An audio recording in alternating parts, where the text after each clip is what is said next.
दरअसल बिहार के अंदर भारतीय जनता पार्टी के सामने चुनौती केवल उनके अपने लोग नहीं थे, तेजस्वी यादव नहीं थे, बल्कि जनता दल यूनाइटेड के नेताओं से लेकर जीतन राम मांझी, उपेंद्र कुशवाहा, चिराग पासवान, पशुपति पारस, ये तमाम लोग थे। लेकिन दरअसल बीजेपी ने जिस नेता पर दांव चला था कि उसके जरिए बीजेपी का माहौल प्रदेश में बन जाएगा, वही नेता उनकी राह में रोड़ा बन रहा था। जी हां, मैं बात कर रहा हूं मनीष कश्यप की।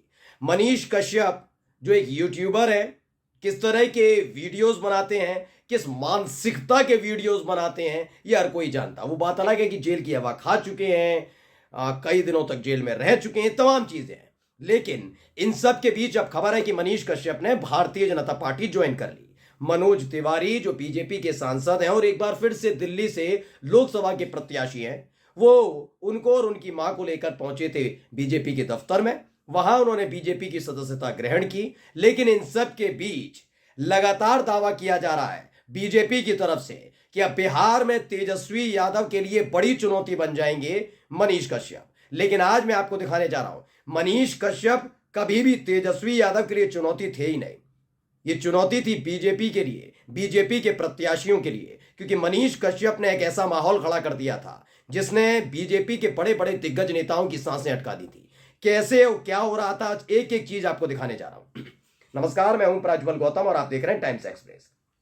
सबसे पहले एक बात समझ लीजिए, हर एक दल की विचारधारा अलग अलग होती है। अभी हाल ही में आपने सुना भी होगा, तेजस्वी यादव ने कहा था कि दो गठबंधन है इस समय, एक इंडिया और एक एनडीए, यानी इन दोनों गठबंधन के बीच ही जनता को चुनना होगा कौन बेहतर है। अब आप मानकर चलिए कि एक व्यक्ति जो लगातार तेजस्वी यादव पर, आरजेडी पर, कांग्रेस पर हमलावर हो रहा हो, तो वो तेजस्वी यादव या आरजेडी की विचारधारा का तो नहीं होगा। उसे किसी भी कीमत पर बिहार की वो लोग तो वोट नहीं देंगे जो तेजस्वी यादव या आरजेडी को पसंद करते हैं। ऐसा तो नहीं हो सकता ना। उनके अलग वोटर है, मनीष कश्यप की अलग फैन फॉलोइंग भी हो सकती है, वो अलग वोटर है। लेकिन यह बात सच है कि मनीष कश्यप को वही लोग पसंद कर रहे थे जो भारतीय जनता पार्टी के कोर वोटर है। ऐसे में मनीष कश्यप को पूरी उम्मीद थी कि जो काम बीजेपी करती रहती है, यानी हिंदू मुस्लिम, वो काम बड़ी शालीनता के साथ और शानदार प्रदर्शन वो कर रहे हैं। वो बात अलग है कि उनका झूठा वीडियो था, वो सब चीजें पकड़ी गई और उसके बाद वो गिरफ्तार हुए, वो तमाम चीजें निकल कर आई सामने। लेकिन उन्हें पोस्टर बॉय बनाने की कोशिश बीजेपी ने की थी। बीजेपी ने सोचा था नया नया लड़का है, टिकट विकेट देंगे नहीं, कोई दिक्कत विक्कत होगी नहीं, समझा लिया जाएगा और आराम से इसके जरिए बीजेपी में एक माहौल बना दिया जाएगा। ये अकेले मनीष कश्यप नहीं है, एक नाम और बता दूं, धीरेन्द्र शास्त्री को भी 2 दिन के लिए इसीलिए बिहार में लेकर आया गया था कि वो हिंदू राष्ट्र के नाम पर माहौल बनाए। ना धीरेन्द्र शास्त्री कुछ कमाल दिखा पाए और ना ही मनीष कश्यप को ऐसा खास माहौल बना पाए। अब इन सब के बीच ये दावा किया जा रहा है कि मनीष कश्यप तेजस्वी यादव के लिए चुनौती तब होंगे पहले उनके कद के नेता हो जाए तब। देखिए, हर एक का एक अलग अलग फील्ड है। मैं ये नहीं कह रहा कि मनीष कश्यप को लोग पसंद नहीं करते, जानते नहीं, ऐसा नहीं कहूंगा। लेकिन इतना जरूर कहूंगा कि हर का एक फील्ड होता, हर एक व्यक्ति का। उसे जबरदस्ती 4, 5, 50 हजार, 1 लाख अगर उसे लाइक मिलने लग जाए या व्यूज आने लग जाए तो उसको ये नहीं समझना चाहिए कि भाई मैं नेता हो गया। मानकर चलिए कि मोदी जी के जो भाषण है, जो मोदी जी कोर भाषण है, उन भाषणों पर तो कुछ आता नहीं है, उतने व्यूज नहीं आते। आप जाकर देख लिए नरेंद्र मोदी का जो यूट्यूब चैनल है, उस पर जाकर देखिए उनकी तमाम वीडियोस पर कितने व्यूज आते हैं। और आपका प्यार इतना है मुझ पर कि यूट्यूब का अगर मैं कोई वीडियो बनाता हूं तो उस पर मोदी जी के वीडियो से ज्यादा आ जाते हैं व्यूज। तो क्या ये मान लिया जाए कि मैं जाकर वाराणसी में चुनाव लड़ लूं और मैं मोदी जी को हरा दूंगा? ये नहीं हो सकता ना। यूट्यूबर एक अलग चीज है और राजनीति एक अलग चीज है, दोनों चीजें अलग है ना भाई।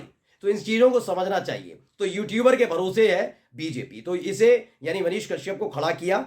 अब वही चुनौती बना। उस व्यक्ति को टिकट नहीं मिली तो ऐलान कर दिया पश्चिमी चंपारण चुनाव लड़ूंगा निर्दलीय। इसी ने बीजेपी की टेंशन बढ़ाई और उसके बाद अब बीजेपी ज्वाइन कर ली। एक तस्वीर मैं आपको दिखा जा रहा हूं। पहले ये न्यूज 18 ने वीडियो दिखाई, वो देखिए। क्या भैया गाल चल, आपके साथ मनीष कश्यप भी आ गए।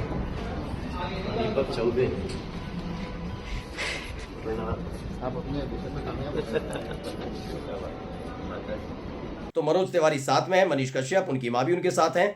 लिखा यूट्यूबर मनीष कश्यप ने दिल्ली में आज बीजेपी की सदस्यता ले ली। मनीष ने पश्चिमी चंपारण सीट से निर्दलीय चुनाव लड़ने का ऐलान किया था।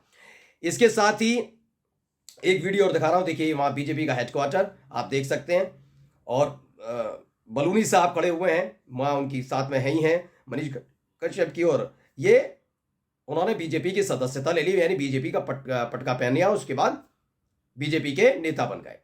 अब इसके साथ साथ आगे भी मैं आपको दिखा रहा हूं, जेपी नड्डा से भी मुलाकात हुई थी, जेपी नड्डा को मिले और उनसे भी मिलकर ही पटका पहना, बीजेपी का खुश नजर आ रहा है मनीष कश्यप की, चलिए बीजेपी में एंट्री हो गई, राजनीति की शुरुआत हो गई। अब कितने सफलता दिलवा पाते हैं बीजेपी को ये बिहार के अंदर, वो तो आने वाला वक्त बताएगा। अब एक और बयान इनका सुनाने जा रहा हूं, पहले बयान सुन लीजिए। मेरी माँ जो है मुझे लेके आई है, मनोज भैया के साथ हम लोग जो है कल बिहार से आए और इन लोगों की वजह से ही मैं जेल से निकल पाया, मेरा बुरा दिन जो है मेरे जिंदगी का खत्म हो पाया, इसलिए मैं बीजेपी में ज्वाइन किया और बिहार को मजबूत करना है। बिहार में जो लालू परिवार जो बिहार को लूट के बर्बाद किया, खसोट लिया पूरे बिहार को, तो इसलिए जो है मैंने बीजेपी ज्वाइन किया। बीजेपी के साथ अब मिलकर जो है मैं बिहार को मजबूत करूंगा। तो देखिए इर्द गिर्द यहीं पर टिका रहता है कि लालू प्रसाद यादव इन्होंने लूटा, मेरे साथ ये किया, इन लोगों ने मुझे बाहर निकाला, वो तमाम चीजें।